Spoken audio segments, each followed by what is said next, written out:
사랑하는 사람들이라는 제목으로 말씀을 나누면서 은혜를 같이 하려고 합니다. 오늘 말씀을 전하기 전에 먼저 선포하고 싶습니다. 오늘 예배드리는 모든 성도님들, 예배당에 계신 성도님들도 그렇고 또 온라인으로 함께 예배에 참여하시는 모든 분들, 여러분들은 이미 하나님의 자녀이십니다. 아멘이시죠?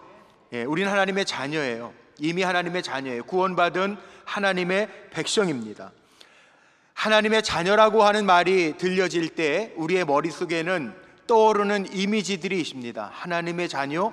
그러면 천국이 떠오를 거고요, 또 전능하신 하나님의 보호하심이 떠오를 것이고, 또 자녀에게는 권세가 있다고 그랬는데 그 엘샤다이 전능하신 하나님의 권세가 우리에게도 있고요, 또 하나님의 주시는 복 있습니다.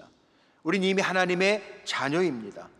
그런데 하나님의 자녀가 되는 사람들이라고 하는 제목을 왜 제가 팔복을 읽으면서 붙였는가? 아직은 진행형입니다. 이미 하나님의 자녀지만 오늘 말씀 속에 보면 이 자녀, 하나님의 자녀는요, 관계예요. 관계, 하나님과의 관계. 그러니까 우리가 이 땅에서 하나님과의 관계, 자녀로서의 관계를 지금도 가지고 있다는 거예요. 하나님의 자녀, 더 이상 설명할 필요가 없어요. 성경에도요, 하나님의 자녀, 하나님의 아들, 이런 말이 나오고 비슷한 말로 택하신 족속이다, 이스라엘 백성, 이스라엘 족속, 이런 단어가 나옵니다. 반대적인 개념도 있죠. 사람의 딸들, 이방 민족, 하나님하고 관계가 없는 사람들이에요.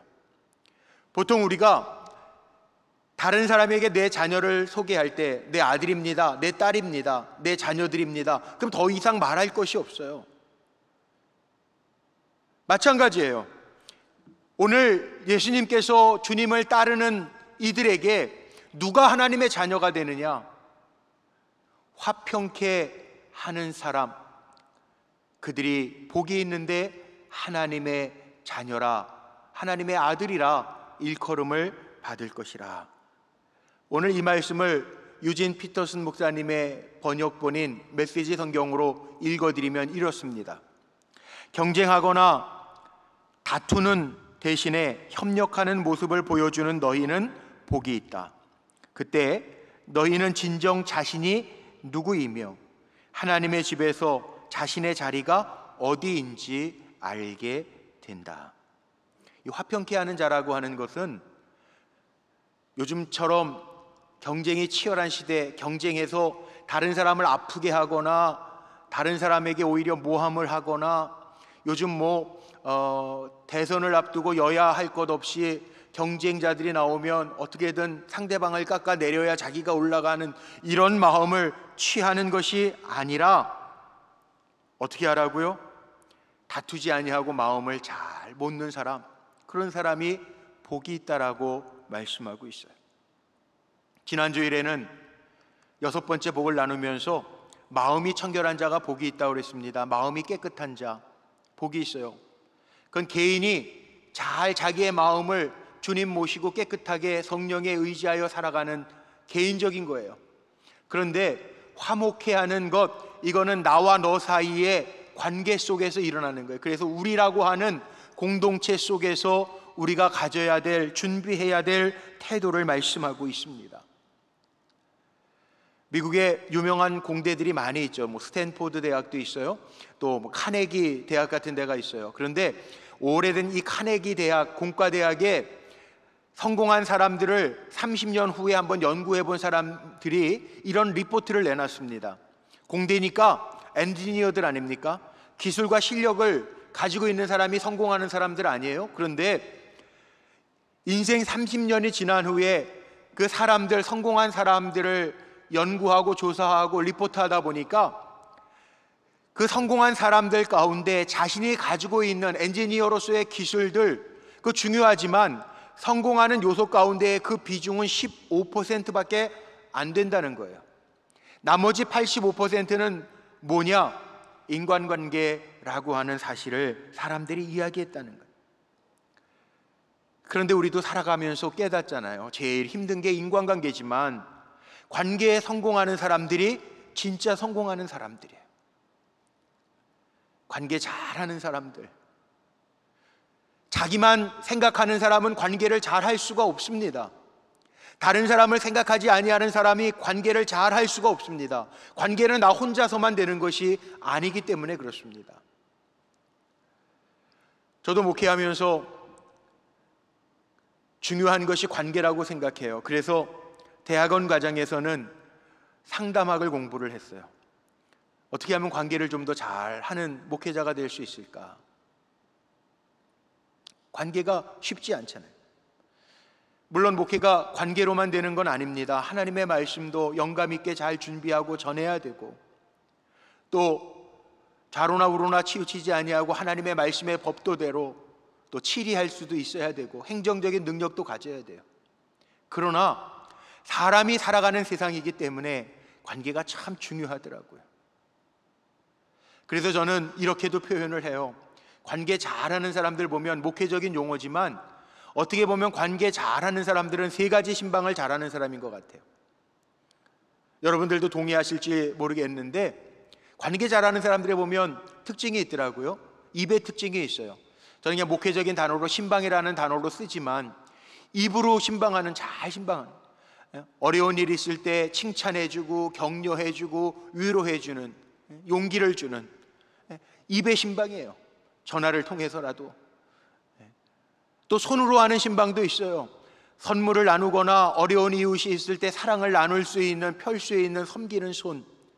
또 요즘에 문자나 편지글 보내기도 하죠. 힘내라고. 그 손의 신방이에요. 손으로 섬기는 것. 발의 신방도 있습니다. 찾아가는 거죠. 성경에도 복음의 신을 신고 찾아가서 축복해주고 격려해주고 위로해주고, 어려움이 있을 때 사랑을 베풀어주는 것, 관계 잘하는 요소들이에요. 잠언에 보면 하나님이 싫어하시는 것들이 있습니다. 하나님이 싫어하시는 게 7가지인데, 입으로 남을 험담하거나 손으로 남에게 피 흘리는 짓을 하거나 악을 향하여 찾아가는 발걸음은 하나님이 미워하시는 것 가운데 들어가요.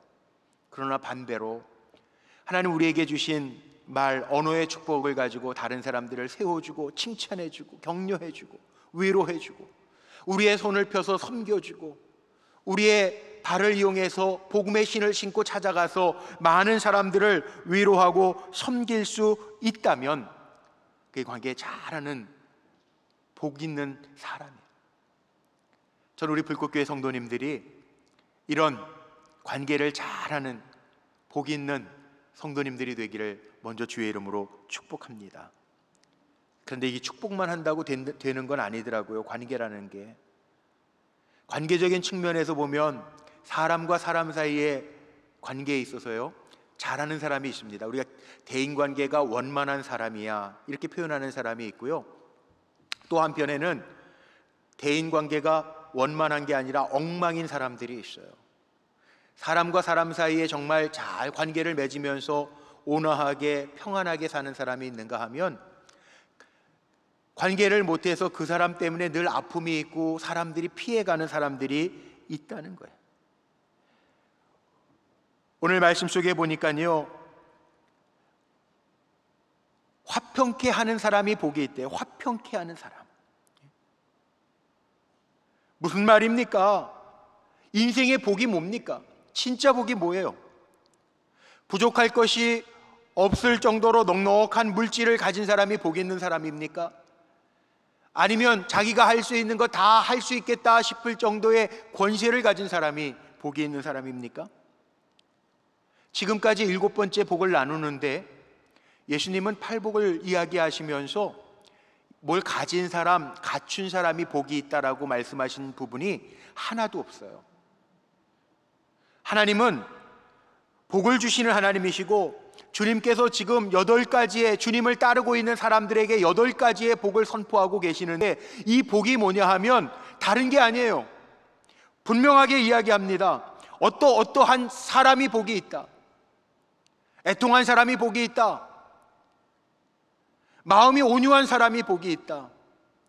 마음의 긍휼, 사랑이 많은 사람이 복이 있다. 마음이 깨끗한 사람이 복이 있다. 화평케 하는 사람이 복이 있다. 무엇을 가졌다라고 하는 것이 복된 것이 아니라 어떠한 사람이 되느냐가 복이 있다라고 예수님은 분명히 말씀하고 있습니다. 하나님이 기뻐하시는 사람은요, 뭘 갖춘 사람, 가진 사람이 아니고 어떠한 사람이 되느냐에 달려 있다는 거예요. 저는 제 자신을 놓고 기도할 땐 그런 기도해요. 하나님, 세상에 많은 하나님의 종들이 있습니다. 목사들이 있습니다. 그러나 하나님이 기뻐하시는 목사, 하나님 기뻐하시는 종이 되게 해주세요. 기도해요. 어떤 사람이 되느냐가 중요하기 때문에 그래요.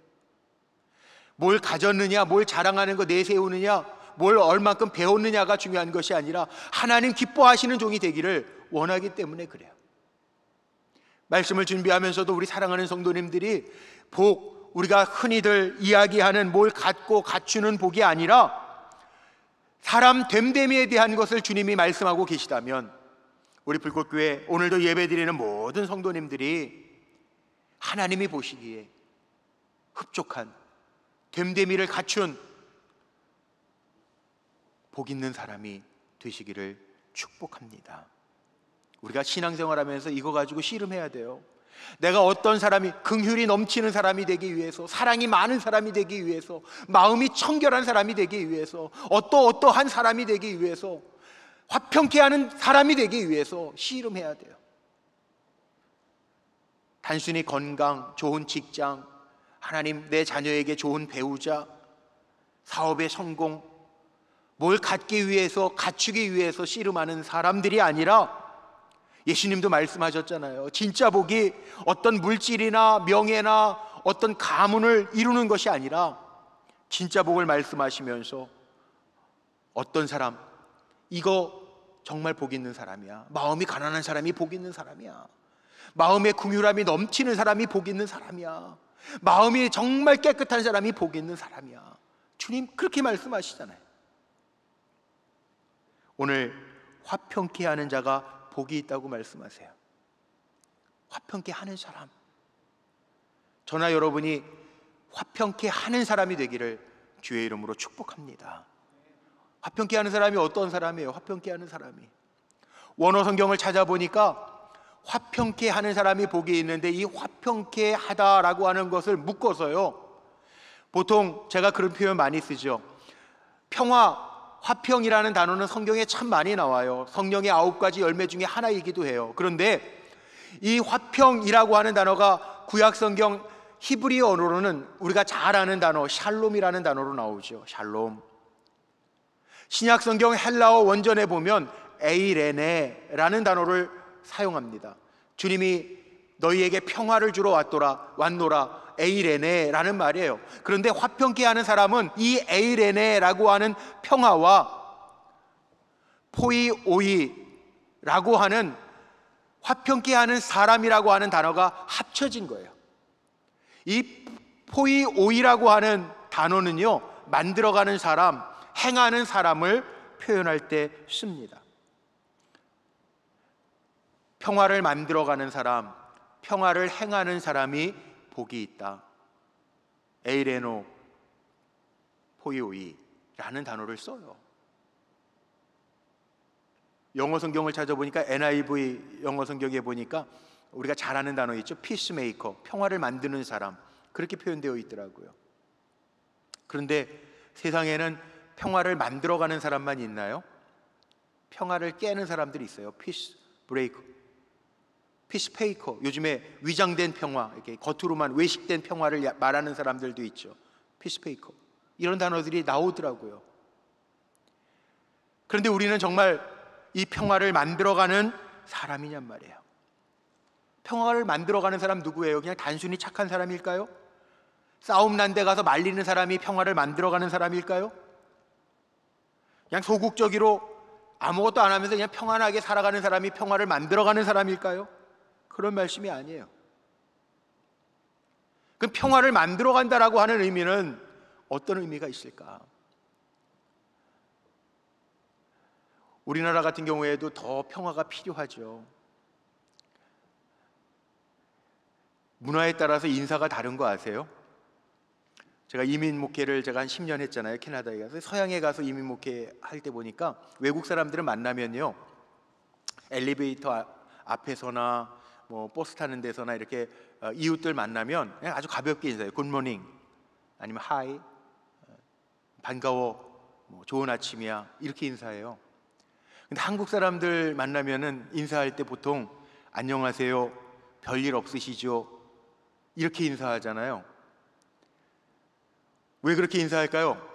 별일이 많은 인생을 우리가 사니까. 밤새 안녕하세요, 그렇게 인사해요. 이 이야기는요, 안녕하지 못한 시대를 우리가 지금 살고 있는 거예요. 특별히 한국 사람들, 우리나라 민족이요, 외세의 침략을 너무나도 많이 받았기 때문에 급해요. 외국에 나가보세요.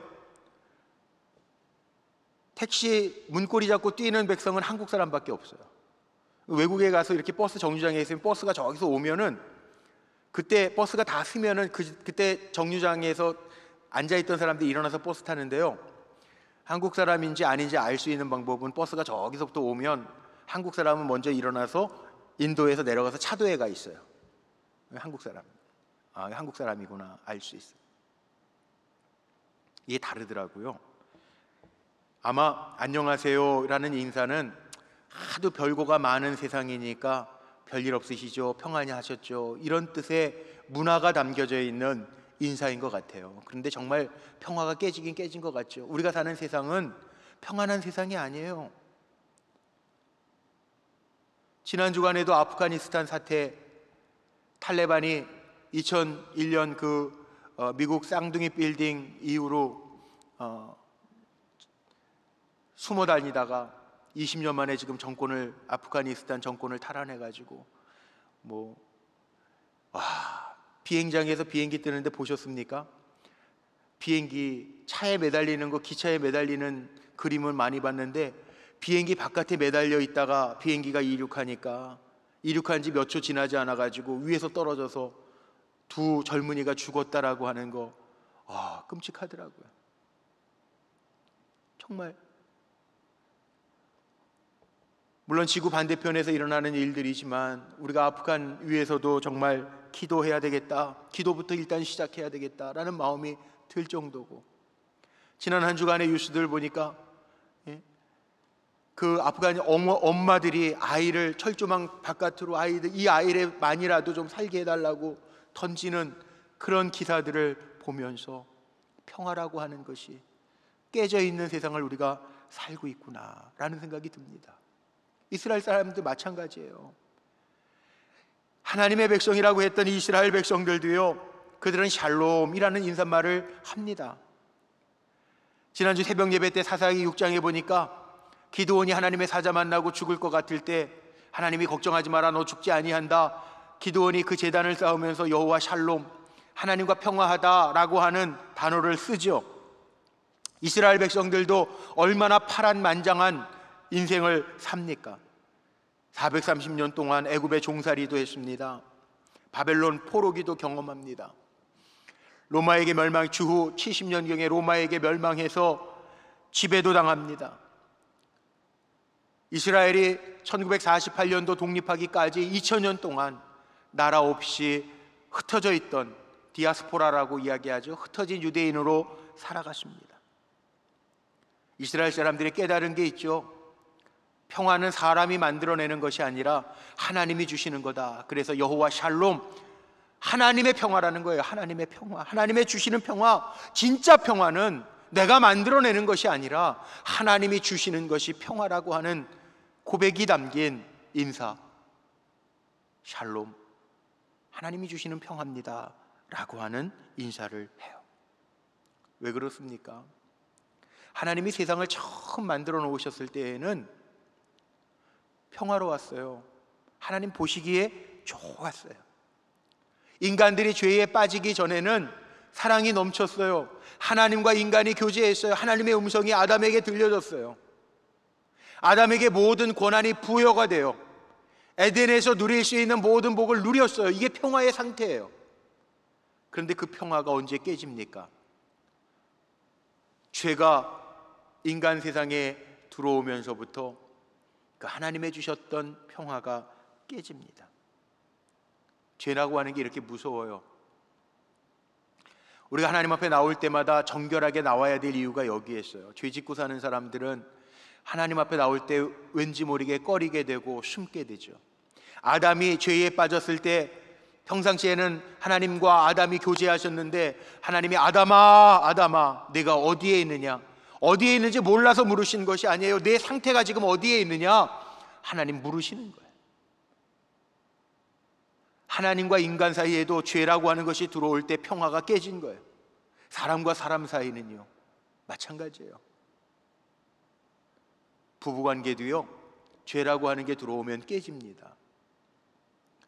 하나님이 아담을 위해서 사람이 독초하는 것 보기 좋지 않아서 아담을 깊이 잠들게 하신 후에 아담의 갈빗대를 빼서 여자를 만들어 아담에게 데려오시죠. 창세기 2장 23절 말씀에 보면 아담이 아주 기가 막힌 고백을 합니다. 인류 최초의 사랑의 고백. 이는 내 뼈 중에 뼈요 살 중에 살이로다. 그 여자를 보면서 너무나도 아름다운 고백을 남겨요. 그런데 죄라고 하는 것이 들어오니까 바뀌어요. 창세기 한 장만 넘기면 3장 12절에 뭐라고 나오는지 아세요? 하나님이 아담아 아담아 찾으니까 이미 하와와 아담이 먹지 말라고 하는 선악과를 먹고 나서 핑계를 댑니다. 아담이 하나님이 만들어서 내게 주신 이 여자 때문에 내 인생이 이 모양 이 꼴이 되었습니다. 내 뼈 중에 뼈요 살 중에 살이라고 이야기했던 그 고백이 뒤바뀝니다. 기가 막히죠?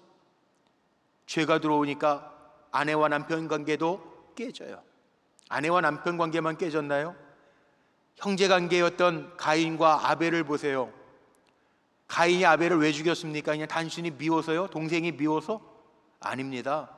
죄가 들어왔기 때문에 가인이 아벨을 죽입니다. 죄가 뭡니까? 성경에서 말하는 죄는요 하나님이 계시지 않는 상태가 죄예요. 하나님이 계시지 않으니까 자기 안의 주인이 자기 자신이에요. 가인이 자기가 주인이니까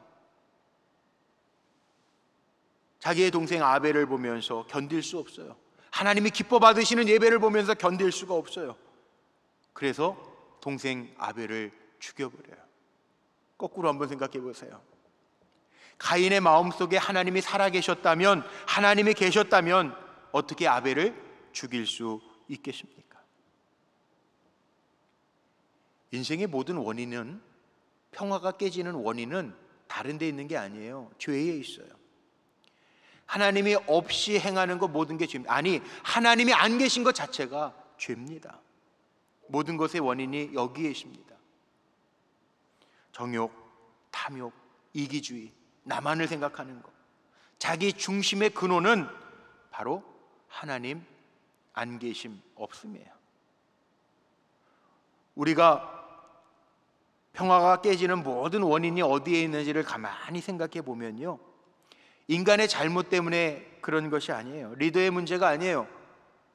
건강의 문제나 재정의 문제도 아니에요. 정치적인 문제도 아니에요. 모든 원인은 사람에게 있더라고요. 내가 변하지 않으면 고쳐지지 않아요. 나아지지 않아요. 평화를 얻을 수가 없어요. 거기에 사단이 뭐예요? 헬라어의 이 뜻을 보니까 아주 기가 막혀요. 인간이 범죄한 후에 계속 사단은 우리를 유혹합니다. 이 사단은요, 헬라어로 디아블로스라고 하는 단어를 쓰는데, 디아라는 단어가 이렇게 사이를 벌려놓는 거, 사이를 벌려놓는 거. 디아블로스, 사이를 벌려놓고 그 틈에 들어가는 것이 사단이에요. 하나님과 우리 사이를 벌려놓고 그 틈에 들어가는 것이 사단이에요. 사람과 사람 사이에 틈을 벌려놓고 그 틈에 들어가는 것이 사단이에요. 영적으로 보면 우리는 알아야 돼요. 사단은 분명히 분쟁과 다툼과 시기와 질투로 사람과 사람 사이에 거리를 벌려놓고 깨트리려고 하는 것이 사단이에요. 이렇게 평화가 깨진 세상을 우리가 지금 살고 있어요. 죄 때문에 깨진 세상. 어떻게 해야 될까요? 이 깨진 세상을 어떻게 회복시켜야 될까요? 우리가 하나님의 자녀가 돼서 화평케 하는 세상을 만들어야 되겠는데, 오늘 말씀이 그거죠. 화평케 하는 사람이 복이 있다. 이 깨진 세상 속에서 평화를 만들어가는 사람, 평화를 행하는 사람이 복이 있다. 이 죄된 세상의 죄 가운데 하나님께서 회복시키시기 위해서 하나님과 우리 인간이 죄로 인하여 나누어져 있지만 이것을 회복시키시기 위하여 보내주신 이가, 화목제물로 보내주신 이가 바로 예수 그리스도시죠. 그래서 누구든지 저를 믿는 자는 하나님의 자녀가 되는 권세를 얻는데요. 화목제물이 되시는 예수 그리스도를 믿는 자는 자녀가 되는 권세를 주신대요. 예수님이 이 땅에 오셔서 십자가를 지신 화목제물이 되어서 십자가에서 달려 죽으신 사건을 골로새서 1장 20절은 이렇게 표현합니다. 그의 십자가의 피로 화평을 이루사 만물 곧 땅에 있는 것들이나 하늘에 있는 것들을 그로 말미암아 자기와 화목해 되기를 기뻐하십니다. 예수 그리스도를 이 땅에 보내주셔서 십자가의 형틀에서 우리의 죄값을 다 사해 주심으로 말미암아 우리가 그 대가를 지불해 주신 예수님 때문에 다시 화목해 하는 직분을 얻었다라고 하는 말씀을 하고 있어요. 그러니 우리는요, 먼저 이 땅에서 평화의 사도로서의 역할을 감당하기 위해서 어떻게 해야 됩니까? 먼저 하나님과 화평을 이루어야 돼요.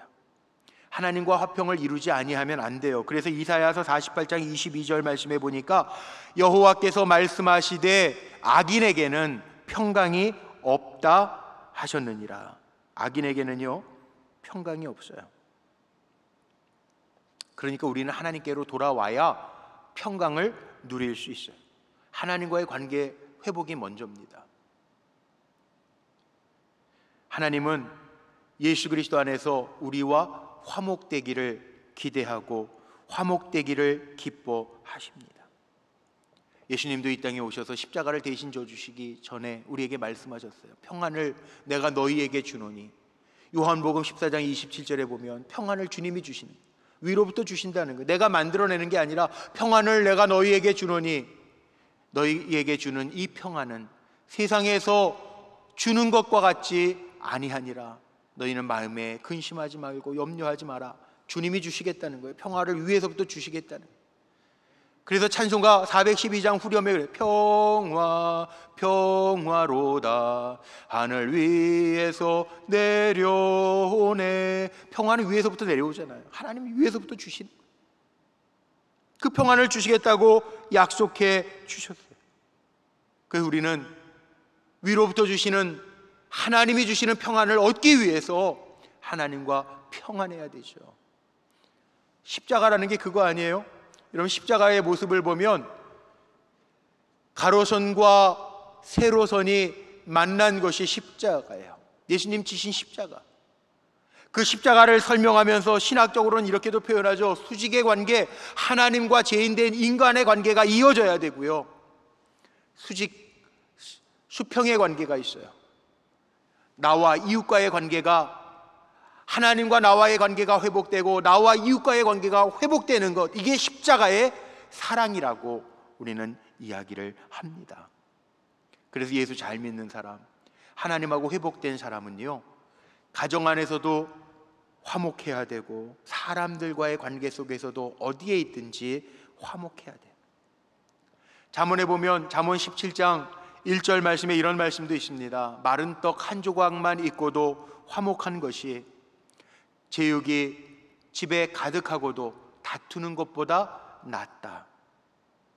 예수 믿는 사람은 가족도 화목하고 내가 어딜 가든지 나 때문에 평화를 이루는 삶을 살아갈 때 다른 사람이 우리를 보면서 인정하고 주님의 사랑을 보게 된다는 거예요. 믿음의 조상 아브라함 한번 보세요. 믿음의 조상 아브라함. 믿음의 조상 아브라함에게도 문제가 있었습니다. 아브라함의 목자들과 조카 롯의 목자들이요, 양들이 많아지면서 이제는 서로 다툽니다. 목초지를 놓고도 다투고요, 네 양 내 양 놓고도 다툽니다. 아브라함이 조카 롯에게 창세기 13장에 보면 이런 제안을 합니다. 너의 목자들과 내 목자들이 자꾸 다투니 네가 좌하면 내가 우하고 네가 우하면 내가 좌할게.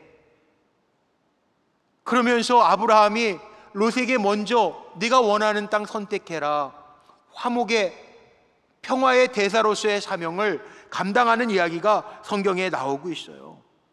아브라함은 믿음의 조상이기도 하지만 평화의 대사이기도 합니다. 우리는요, 때로로 그 믿음의 조상 아브라함을 닮아가면서 우리도요, 주님의 주신 사명, 화평케 하는 대사로서의 역할을 잘 감당해야 돼요.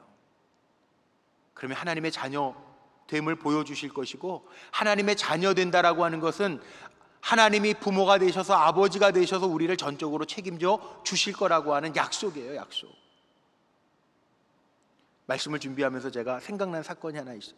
한 2년 전이었어요. 정확하게 한 2년 된 거. 이 코로나 터지기 바로 직전이었는데, 어떤 사건이 있었냐면, 저희 교회 어느 권사님네 신방을 갔는데, 그 권사님이 그때 전세집 여기 판교 사시는데 기한이 다 됐는데 집값이 이렇게 많이 올라가는데 집을 얻을 수 있는 집이 많지 않아서 집을 좀 구해야 되는데 기도 제목입니다, 얘기를 하시더라고요. 신방 갔는데 기도 제목 얘기하시니까 제가 기도하려고 하다가 문득 생각난 게, 며칠 전에 다른 집사님네 신방을 갔는데 그 집사님은 집을 전세 두려고 했던 집사님 가정이에요. 그러니까 이게 매치가 되잖아요. 목사가 오지랖이 너무 넓어도 안 되는데, 제가 그러니까 이게 아무개 집사님 딱 생각나니까, 그럼 이렇게 하면 되겠네요, 권사님. 그 집사님한테 내가 전화해서 집 어차피 작자가 있는지 없는지 모르니까 전화해보고 이렇게 같이 직접 연결하고, 우리 교회 또 부동산 하시는 권사님도 계시니까 이렇게 부동산 비용도 요즘 많이 든다는데 그것도 좀 전략하면서 잘 누이 좋고 매부 좋고 되겠네. 그리고 제가 나섰어요. 이 누이 좋고 매부 좋고 꼭 먹고 알 먹고 그 다 그런 줄 알았어요. 좋은 게 좋은 건 줄 알았어요. 그 전화해 보니까 마침 작자가 있는데 계약은 안 했대요. 그래서 제가 교회 권사님 집을 지금 구하고 있는데, 그 정도 참 좋은 집인데 그 동네에서 찾고 있는데 평수도 맞고 그러니까 그렇게 하면 되겠네요. 그리고 부동산 하신 우리 교회 권사님하고도 연결을 해가지고 잘 얘기가 되다가, 이게 사람이 계획할지라도 그 걸음을 인도하시는 분 하나님이시라고 그랬는데, 갑자기 집을 많이 비싸게 달라고 그래서 지금 다시 전세를 가려고 그랬던데 그 주인의 마음이 바뀌어가지고 다시 바뀌었어요. 이거 어떻게 해야 돼요? 그래가지고 안 가겠다는 거예요. 그 집 안 해도 되겠다는 거예요. 그 멀쩡하게 있던 집사님, 작자가 있었는데 거기 안 하고 우리 교인하고 한다고, 같은 교인 식구들이니까 그렇게 하자고 얘기해놨다가 계약이 깨져버렸어. 목사가요, 좋은 게 좋다고 막 이렇게 붙여놓고 흥정을 붙여놓은 건 좋았는데 깨지니까 무슨 생각이 먼저 드냐, 이 권사님 시험 들면 안 되는데, 이 집사님 시험 들면 안 되는데, 거기에다 부동산 하시는 권사님까지 시험 들면 한 번에 그냥 왕창 걱정이 확 돼가지고요, 제가 아침 저녁으로 기도했다니까요. 하나님, 이 계약이 파기가 됐는데 그 집사님 괜히 작자 있다고 그랬는데 내가 교인 권사님 소개해가지고 상처받아가지고 하면 안 되는데 어떻게 해요, 하나님? 큰일 났어요. 제가 또 난 좋은 마음으로 그랬는데 이거 어떡하죠? 제가 아침 저녁으로 기도해서 아침 저녁으로 어떻게 되는지 아세요? 그 집사님한테는 제가 잘못했다고, 미안하다고, 내가 그 권사님 그럴 줄 몰랐는데 또 상황이 그렇게 됐네요 막 그랬는데요, 그 집사님이 괜찮아요 목사님, 일부러 그러신 것도 아닌데요, 하나님 기도하면 하나님이 또 새 작자 주시겠죠. 그리고 양보를 하시는 거예요. 그러니까 제가 미안한 마음에 정말 더 열심히 기도하는, 밥 먹을 때도 기도하고. 근데요, 결과가 어떻게 됐냐 하면 더 좋은 조건에 금방 작자가 나타났어요. 더 좋은 조건에. 그래서 제가 마음에 그래, 그렇지,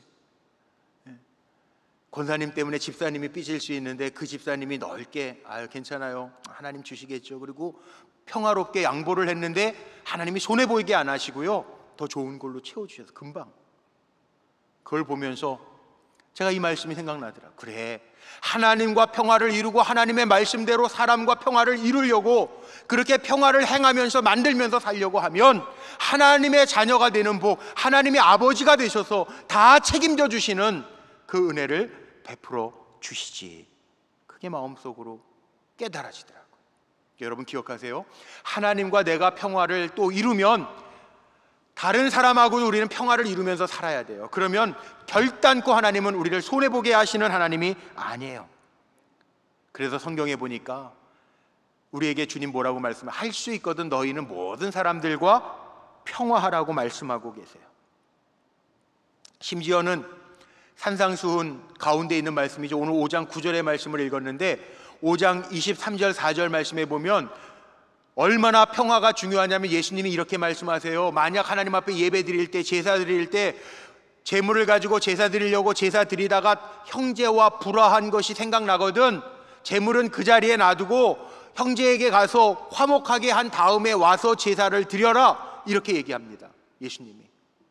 예배가 얼마나 중요해요. 요즘에 이렇게 힘든 기간 동안에도 우리 온라인으로도 예배하고 예배를 빼먹지 않으려고 아무도 성도님들 없어도 목사가 말씀 전하고 예배하고 여러분 온라인으로 참여하시고 예배 빠지면 안 되니까 하나님 앞에 드리는 예배니까 산 제사로 드려야 되니까 우리가 그렇게 예배하잖아요. 그런데 예배 드리는 것보다 더 중요한 것, 예수님 그렇게 말씀해요. 예배가 그렇게 중요한 일인데 우리 기독교에서는 예배를 빼놓을 수가 없는데 그럼에도 불구하고 다른 사람하고 원망이 있는 일, 다툼이 있는 일이 있으면 먼저 화해하고 와서 예배를 드려라, 그렇게 말씀하세요.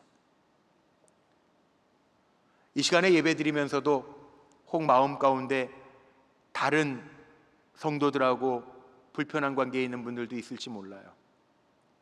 가족들 간에 불편한 관계에 있는 성도님들도 있을지 몰라요.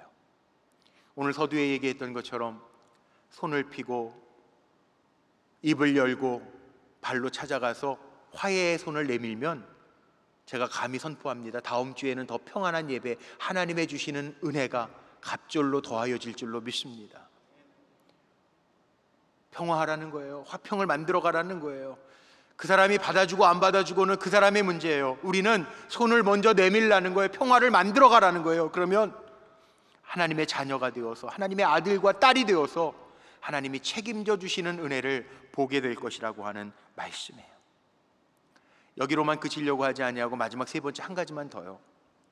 우리가 생태계의 관계도요 평화를 이루어야 돼요. 요즘에 코로나19 때문에 얼마나 힘들어요. 코로나19가 왜 터졌습니까? 바이러스 문제가 왜 생겼습니까? 앞으로도요 이 변질되는 바이러스, 변성 바이러스들이 계속 생길 거래요. 바이러스는 특징이 그거예요. 바이러스만 문제입니까? 요즘에 지구 기상이변, 지구 온난화 문제가 얼마나 큰 문제입니까?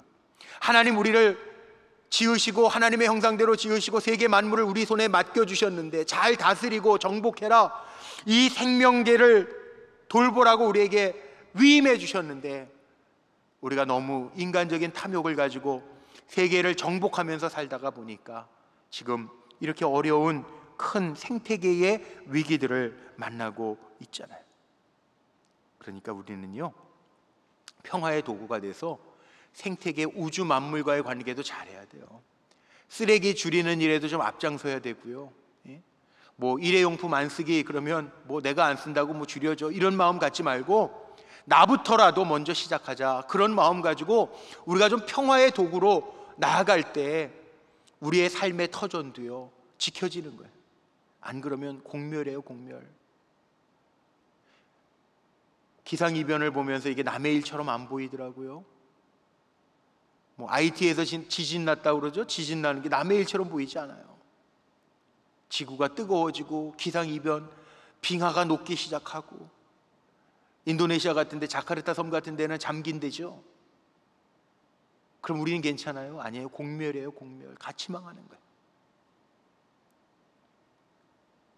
우리는 너와 나의 관계뿐만 아니라 나와 세상과의 관계도 잘 화평케 하는 사명을 가진 평화의 사도라고 하는 마음을 가져야 돼요. 마지막으로 이런 사람들에게 주어지는 복이 하나님의 자녀가 되는 복이 있다는, 오늘 말씀 속에 화평케 하는 자는 복이 있는데 하나님의 아들이라 일컬음을 받을 것이라. 일컬음을 받는다라고 하는 얘기는 인정받는다라는 얘기입니다. 하나님의 아들의 신분을 받게 될 것이라고 하는, 하나님의 자녀로서 여김받게 될 거라고 하는 말씀이에요. 자녀에게는 특권이 있습니다. 관계의 특권이 있죠. 아버지, 어머니 부르면 부모님들이 다 도와줘요. 들어줘요. 자녀에게는 부모님이 능력이 없으면 모르지만 능력이 있으면 보호도 해주고 권세도 주시죠. 그래서 예전에는 대통령의 자녀들을 영식, 영애 뭐 이런 표현들도 썼죠. 자기가 권세가 있는 게 부모의 권세 때문에 그런 거예요. 우리 하나님의 자녀의 권세를 가져요. 하나님이 우리를 위하여 천국을 예비해 두셨죠. 우리는 천국 상속권이 있어요. 하나님의 자녀들에게는 하나님을 부를 때 기도에 응답해 주시고 천군 천사로 우리를 보호해 주시고 또 천국까지 우리에게 주셨단 말이에요. 하나님의 자녀의 권세예요. 그런데 하나님의 자녀는 아무나 되는 것이 아니라 오늘 말씀 속에 진짜 복이다, 화평케 하는 사람이 복이 있는데 하나님의 자녀가 될 것이라. 거꾸로 얘기하면 이간질하거나 자기만을 위하여 다투며 사는 사람은 하나님의 자녀가 될 수 없다라고 하는 이야기예요. 하나님의 자녀는 예수님을 나의 주인으로 영접하고 내 인생의 방향을 바꾸며 산 사람이 하나님의 자녀가 될 수 있다라고 주님은 말씀하고 계십니다. 오늘 말씀 이제 여기서 마치는데, 제가 말씀을 마치면서 질문 하나 낼게요. 알아맞혀 보세요. 시어도어 루즈벨트, 마틴 루터 킹, 마더 테레사, 엘 고어, 김대중 대통령, 고르바초프, 지미 카터, 공통점이 뭐죠? 노벨 평화상 받은 사람들.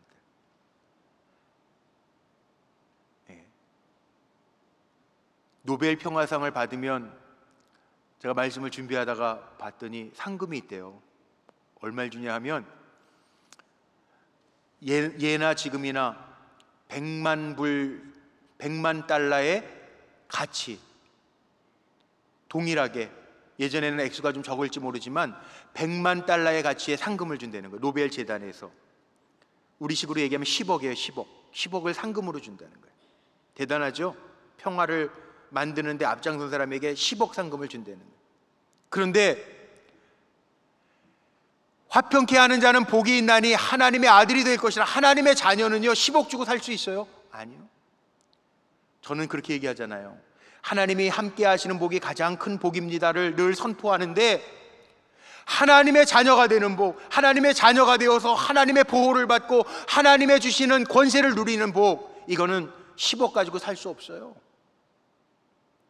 화평케 하는 자는 노벨 평화상을 받는 사람처럼 10억을 받을 수는 없어도 하나님 늘 우리와 함께 하시고 하나님의 자녀로서의 권세를 누리게 해주신다고 약속하고 있어요. 그러니 우리 불꽃교회 성도님들, 하나님에게나 사람에게나 인정받는 평화의 사도가 되시기를 주의 이름으로 축복합니다. 뿐만 아니라 이 땅에 오셔서 평화의 본을 보여주신 주님을 닮아가면서 화목의 대사로서 쓰임받고 내가 가는 곳마다 어디를 가든지 화평함을 이루고 평화를 만들어낼 수 있는 귀한 일꾼들로 쓰임받게 되시기를 주님의 이름으로 축원합니다. 기도하시겠습니다.